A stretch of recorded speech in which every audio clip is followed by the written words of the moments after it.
कौनसी झील ना कौनसी पुओ आपणको धोखा दे पारंती किंतु आपणकर परिश्रम आपणको केबे धोखा दे परिबो नाही। आपण एमिति जणे लोकंकु बाछंतु जे आपणको भल पाउथिबो।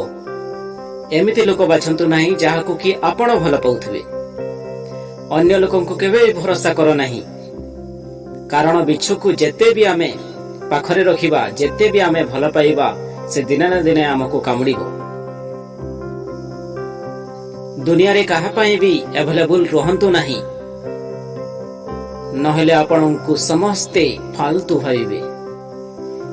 निज दुर्बलता बतांतु नाही, नहेले लोक माने आपणको फायदा नेबे। जहांकु जहा कहिबार अछि कहिबाकु दियंतु, काहे कि ना तांकु समय निश्चित भावे दिने जवाब देबो। समय सहित समस्ते बदली जाय थांती। प्रेम, सांग एवं सब किछि। भूल रो विरोध जे करे एवं सत्यर समर्थन जे करे से सब बेले दुनिया रे एका रहे, किंतु से दुर्बल न होय।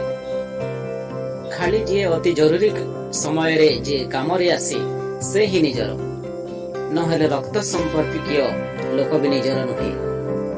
आपण सेते बेले पर्यंत भल जेते बेले सामना वाला आपणकर सब बेले फायदा नउथिबो। जेते बेले आपण ताकू कोनोसी थारु वंचित करिवे तो सेते बेले से भी आपण को थारु दूरे जिवो। जदि जीवन रे शांति पाइबा को चाहूछ तो